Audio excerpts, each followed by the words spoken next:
Shri Venkateswara gold తాకట్టులో ఉన్న మీ బంగారాన్ని విడిపించి కొనబడును. మేము పగ సాధించవలని రప్పించిన మానవుడు మా పీఠముకే బేసుడు పెట్టుటయ్యా. ఓరి మానవ, మతి తప్పినదా, మదమెక్కినదా, ధర్మాసనం సూచించుటకే అర్హత లేని నీవు దానినే అధిష్ఠించుటయ్యా. ఎంత ఉన్మాదం, ఎంత అహంకారం, ఎంత ఖండకావరము. తుచ్చ మానవ, డబ్బుకు చావు, జబ్బుకు చావు, తప్పుకు చావు, అప్పుకు చావు, చచ్చామురో దేవుడు అని నిత్యము మరపించే మీరెక్కడ?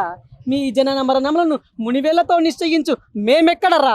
మీ మానవ జాతి అల్పము, స్వల్పము, హేయము, నీచ్యము.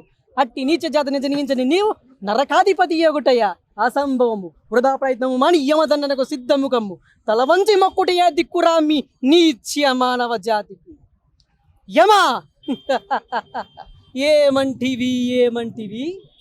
మానవ జాతి నీచ్యమా? ఎంత మాట!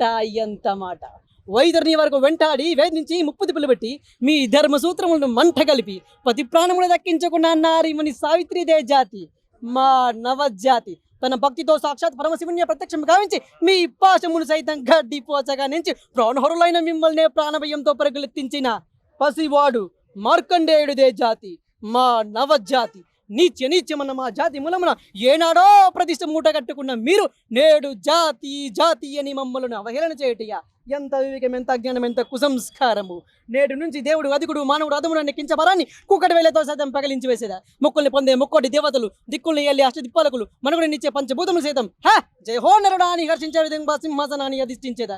స్వర్ణమణిమై రత్న ఖచ్చితాంకృతమైన ఈ సభా మందిరమున అకుండి దీక్షా సేవా సమూహ మధ్యమున భూతల పరీక్షలమైన ఈ రౌరవమున సర్వదా శతత సహస్రత పాప పంకీలమైన కుల మత జాతి కుపమును సమూలముగా శాశ్వతముగా ప్రక్షాళన గావించదా. Any doubt?